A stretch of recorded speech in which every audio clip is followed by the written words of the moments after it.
The one commodity that is most valuable on this earth is time. Time to love, time to live. From the moment the human body is born, it begins dying. I don't think you quite caught that. Let me say it again. From the moment the human body is born, it begins dying. Some happen faster, some happen slower. Some of us help them go faster, and some of them prevent it from happening sooner than later. Coach Hype coming to you live on the field of life. How many seconds, how many minutes do we waste every day doing things that are nowhere near the goals and aspirations and passions that we have inside? How many times do you go through the course of a day and realize, did I do anything I set out to do today? Write down those goals each and every day. No matter if it's 2 goals a day, if you can accomplish those, then you're doing more than just making it through the day. You are living and achieving your dreams. You know, as inspirational speakers, we don't want to just talk to you. We want to live that as well. I've done that in my life as well. Find time to better yourself, read, explore, research, live life, do things you've never thought of doing before. That's what it's all about. When you're born, that's that date that they put on the left side of the tombstone. When you die, they put another date on the right side of the tombstone. But that dash in the middle is the most important thing on that tombstone. That is a line that throughout that entire time frame, you were able to impact and touch others' lives. You were able to leave your mark on this earth. You were able to build a legacy that nobody could change. You were able to have it to where people remembered who you are no matter what.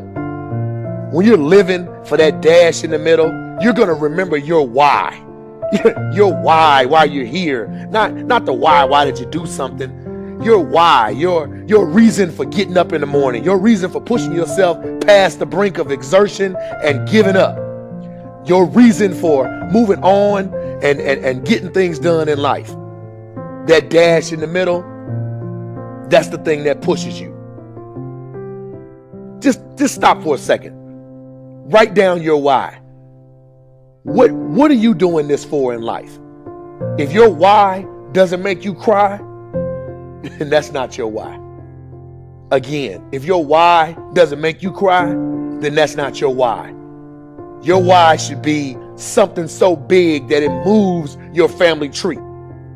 Your why should be something so big that it changes the whole outlook on how things are with you and your home, your family, your religion, your purpose. Think about your passion. Think about your opportunities. And that's how you find your purpose. OPP. When that why meets up with your passion, your opportunity, your purpose, then you'll find out. The most important day in your life is the day you remember why you were born.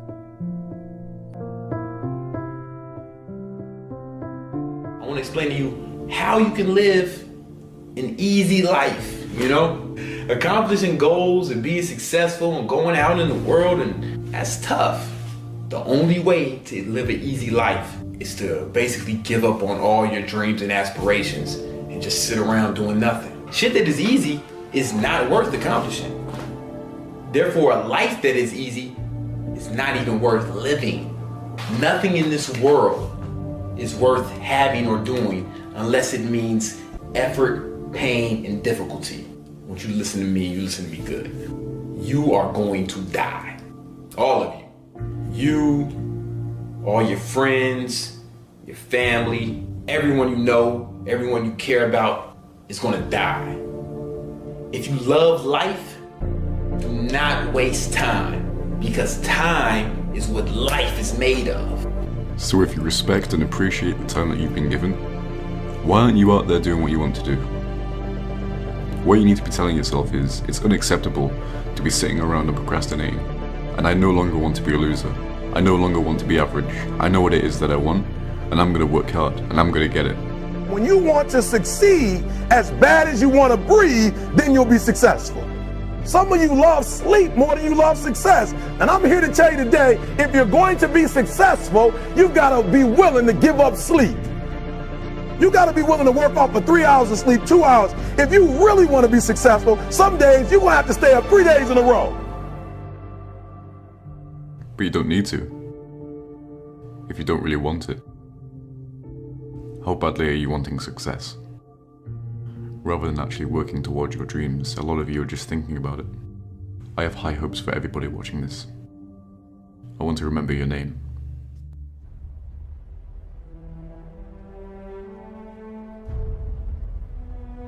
It is not the things we do in life that we regret on our deathbed. It is the things we do not. Because I assure you, I've done a lot of really stupid things. None of them bother me. All the mistakes and all the dopey things and all the times I was embarrassed, they don't matter.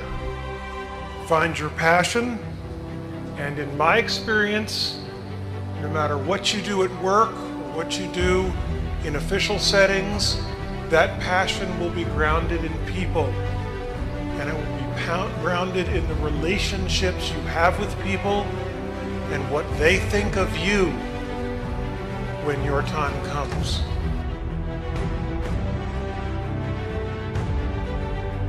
In the teeth of these stupefying odds, it is you and I, in our ordinariness, that are here.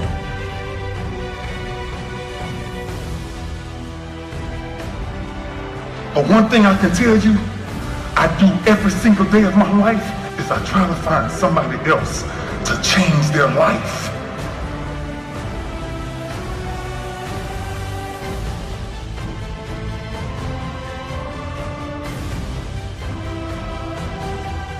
I waited till 39 to get married because I had to wait that long to find someone where her happiness was more important than mine. And if nothing else, I hope that all of you can find that kind of passion and that kind of love in your life. Thank you.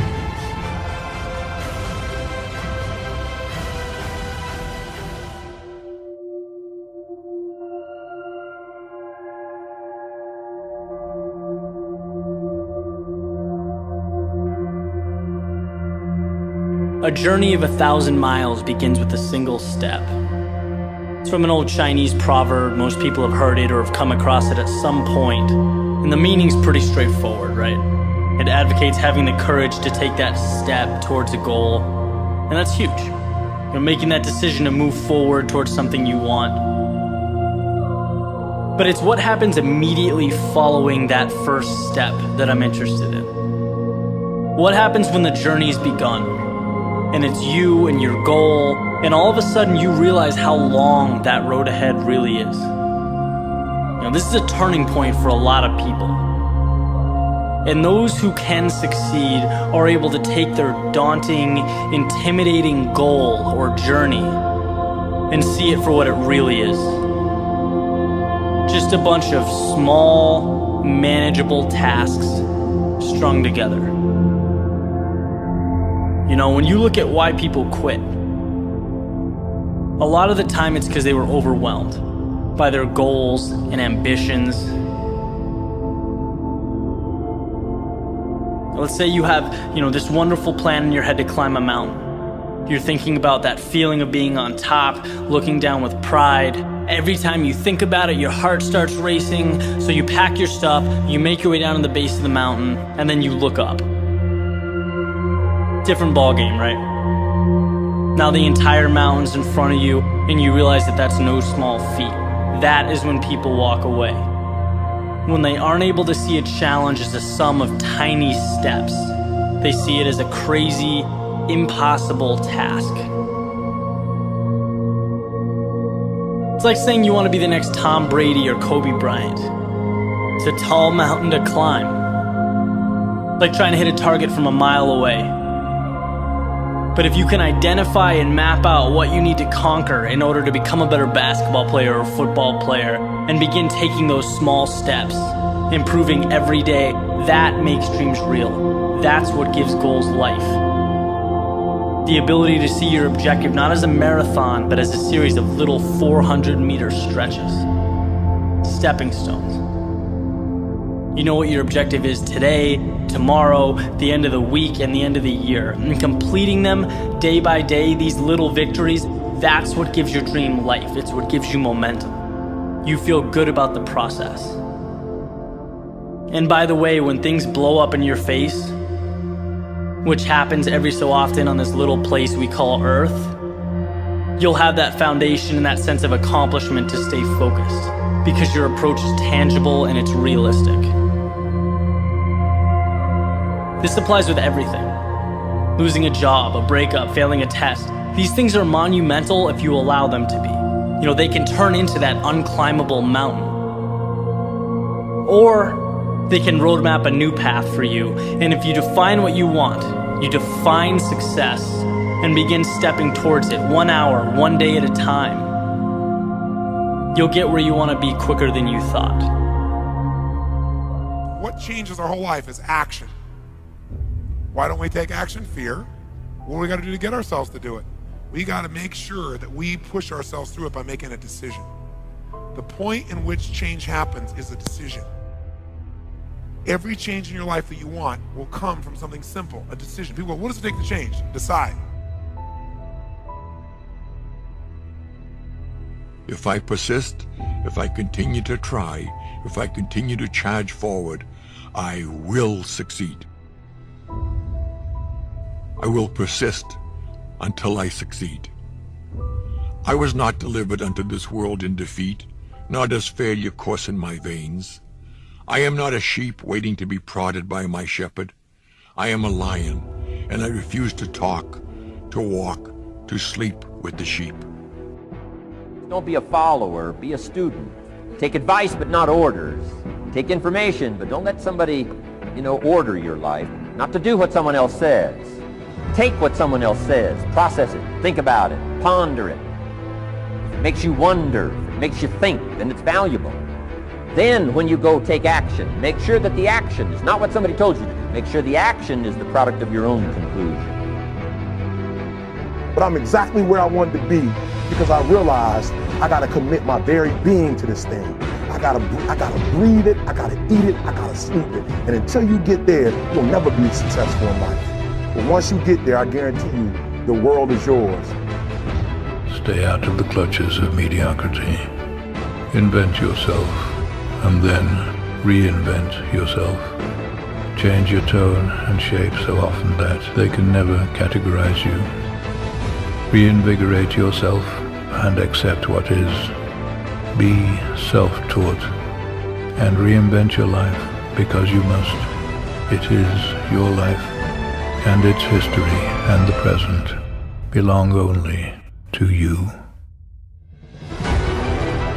People that will try and take your energy and positive vibes away are only here to make you stronger, not weaker. So you must understand this.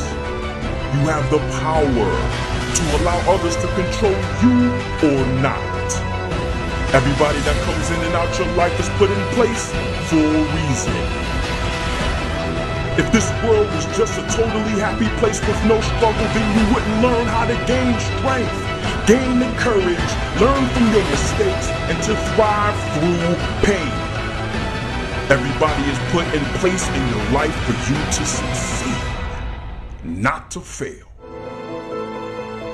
I would never want to be that 9-to-5 person that just lives my entire life working a 9-to-5 and just be happy with a modest lifestyle. Being secure. A lot of people, that's all they want. They just want a secure lifestyle, own a house, and be able to retire, and that makes them happy, And I just believe that we should always be pushing, to achieve more, to become more, and sitting at a job, the same job for 30 years is not something I would ever choose to do. In the society, we are taught to go to college and get a job. That's what we're taught. If you become a doctor or a lawyer, you're successful, but most of the time you still have a boss, you still have someone, telling you what to do, and you still have the schedule you have to stick to. So it's not much different than working at McDonald's. I mean, it's just you're making more money, but you're still in the same exact situation. And, working at McDonald's is not something I would choose to do, or same scenario, making more money. To me, you got to enjoy what you're doing, and, to have the lifestyle and the freedom to do what you want when you want, is the most incredible thing. A lot of people don't understand that you got to work hard at whatever you do, whether you're working for someone else or working for yourself. And if you're willing to put that in, you're going to end up being successful. You can't be satisfied, but that's what keeps us going. When you become content, then life's over. And the mentality is what's going to make things happen. Is having that mentality to never give up, keep pushing forward, and trying to accomplish your goals, and hopefully you have more goals. Constantly trying to move on to bigger and better things and trying to improve ourselves in every area. You really have to believe what you're doing is working.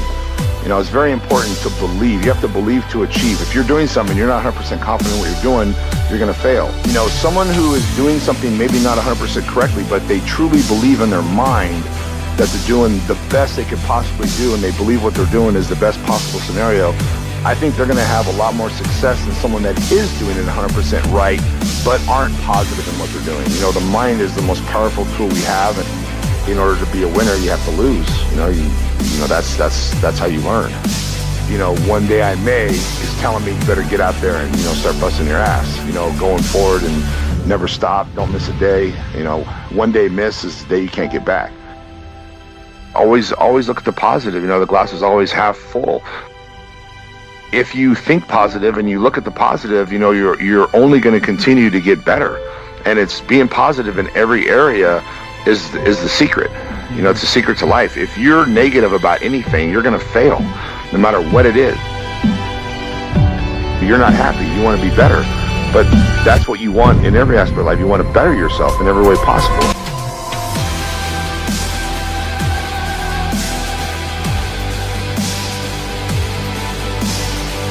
It all works hand in hand. A lot of people realize when you help somebody else, you're helping yourself, and it feels good. And it just what comes around goes around. The most important thing is life. In life is to not give a shit what other people think. That's the most important thing. And to have that kind of an attitude or mentality is rare. People are always concerned about what other people think. Always, no matter who they are. It really doesn't matter what other people think. It really doesn't matter. If you can have that kind of mentality, you'll get so much further and be so much happier in life. People don't like to think, they like to ask. They don't like to think, and they don't have enough confidence in their decisions that they make on their own. When they get advice from someone else, it gives them more confidence to believe that that's going to work. We should always be trying, to be better at every aspect in life. I mean, are you a good husband? Are you a good wife? Are you a good son? Are you a good, whatever it could be. There's a million things in life that we are. I think we should constantly be trying to be better in every area. I kind of like to just, relax, enjoy life. And that's kind of what I do. And being able to not stress and do what I want to do when I want to do it is just a great feeling. Whatever it takes to get you to try harder, read more, set your goals, and go for it. Here's the next attitude disease. Overcaution. Some people never will have much. They're too cautious. Now, you can also be too reckless, but you can also be too cautious. This is called the timid approach to life. And my caution was always the risk. Risk used to drive me right up the wall. I used to say, what if this happens? It's called the language of the poor. What if this happens? And on top of that, if this was to happen, look at the fix I'd be in. I better not try. I could always ace myself out. Then I'll tell you what changed my whole life when I finally discovered it's all risky. The minute you were born, it got risky. If you think trying is risky, wait till they hand you the bill for not trying. If you think investing is risky, wait till you get the tab for not investing. See, it's all risky. Getting married is risky. Having children is risky. Going into business is risky. Investing your money is risky. It's all risky. I'll tell you how risky life is. You're not going to get out alive. That's risky. The Englishman says, well, if that's the way it's going to work out, let's give it a go. Right, that's what it's for. Give it a go. Somebody says, yeah, but I'm looking for safety and security. Fine, then huddle in a corner. We'll cover you with a sheet, bring you 3 meals a day. And we'll protect you, feed you, look after you, care for you. We won't let anything happen to you, and you'll probably live to be 100. The guy said, well, yeah, I'd live to be 100. But what a way to live. Right. What a way to live, safe and secure. Don't ask for security. Ask for adventure. Better to live 30 years full of adventure than 100 years safe in the corner. And see, it's not important how long you live. What's important is how you live. Here's the next attitude disease. We're almost through with this motley list. In fact, we're almost through. Hang on. The next one is pessimism. Pessimism, the deadly disease of always looking on the bad side, the problem side, the difficult side, checking all the reasons why it can't be done. The poor pessimist leads an ugly life. He doesn't try to figure out what's right. He tries to figure out what's wrong. He doesn't look for virtue. He looks for faults. And when he finds them, he's delighted. How ugly. This is the poor guy who looks through the window, doesn't see the sunset. He sees the specks on the window.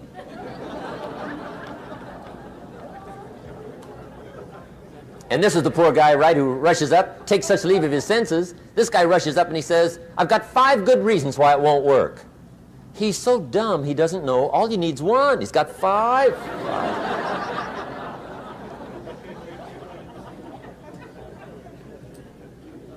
To the pessimist, the glass is always half empty. To the optimist, the glass is half full. Why would the same measure affect people 2 different ways? Answer, it all depends on how you look at it. Our lives are mostly affected by the way we think things are, not the way they are. The way we think they are affects us most. There's a subject we don't have time to get into tonight called better thinking habits. One of the major things Shove taught me when I met him, he said, poor thinking habits keeps most people poor. Not poor working habits. Most people work hard, but they don't think hard. And Shove taught me that the mind is like a factory, a mental factory. And whatever you think about all day long pours ingredients into this mental factory. And that's what builds the economic, social, financial fabric of your life. He quoted me a Bible phrase that says, as you think, so you become. How awesome. When he talked about poor thinking habits, he had me. I used to start the day reading the morning newspaper. I mean, you can believe that or not. I'd get a cup of coffee and read the paper. I'd load up on wars and riots and murders and stabbings and killings and bank robberies and muggings and car wrecks and tragedies. I'd even read the back pages. I seem to like that stuff for some weird reason. I'd load up on all that, and then I'd start the day. You can imagine the kind of days I used to have. You walk around on your financial knees. They call you economic peewee.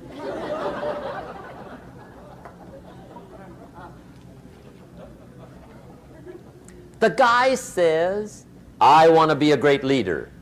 Wonderful. The first thing we do is follow him to his house. When we get there, we walk in and check his library, number 1. Somebody says, well, why check his library? The reason is because what a man reads pours massive ingredients into his mental factory, and the fabric of his life is built from those ingredients. You would not believe what some people have got in their house to read. You would not believe. One of the best dressed up words I know for a lot of it is trash. Can you imagine dumping a barrel of trash into this mental factory every day and coming out with a rich, dynamic, positive life? It can't be done. You might as well try making a cake with cement. The kids back in Danbury, Connecticut, high school, they're asking me questions one day. I'm talking to the kids. Kids got good questions these days. One of them said to me, Mr. Rohn, how do you build the good life? I said, it's simple. It's not easy, but it's simple. Here's how you build anything. Select the right ingredients, keep out the wrong ingredients, and it starts with thought. Everything starts with thought. So you must be wise and careful what you think about, because that starts everything. You got to be wise and careful. I asked the kids, what would happen if somebody dropped sugar in my coffee? They said, well, you'd be okay. I said, what if somebody dropped strychnine in my coffee? They said, well, you'd be dead. I said, correct. Lesson 1. Life is both sugar and strychnine. You gotta be careful. I said, what if my worst enemy drops in the sugar? They said, will you be okay? I said, what if my best friend, even by accident, drops in the strychnine? They said, well, you'd be dead. I said, correct. Lesson 2, watch your coffee.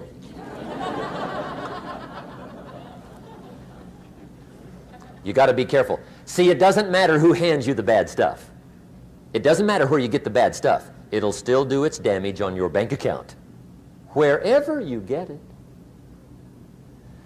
Mr. Schoaf gave me one of the greatest phrases when I first met him when he said, Jim, every day stand guard at the door of your mind. How important. Stand guard at the door of your mind.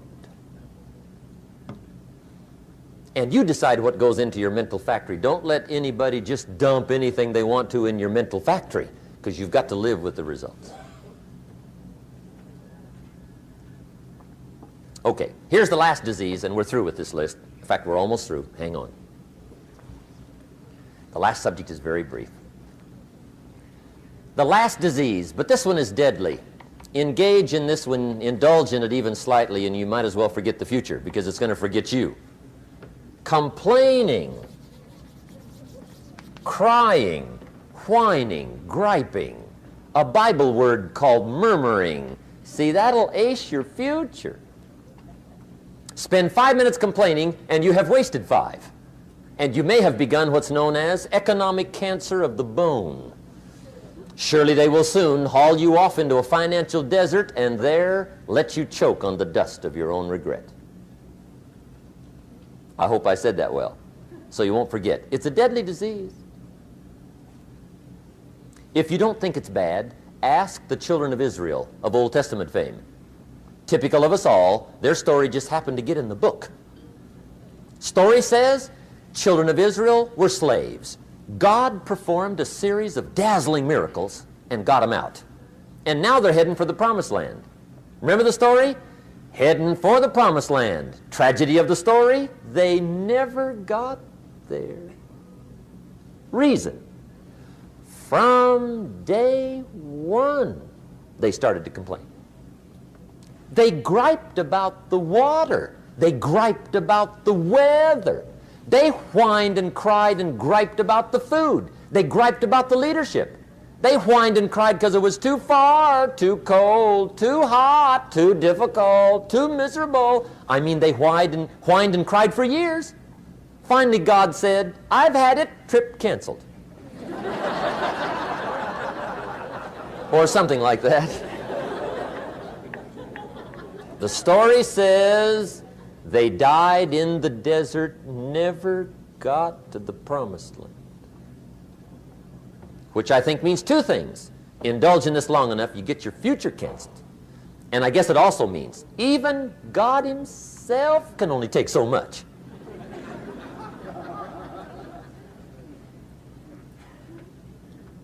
Okay. Just be on the lookout of the things that can destroy all the good you start. The war is on. And this evening, tomorrow, mentally, personally, socially, economically, you got to make sure you're winning the war.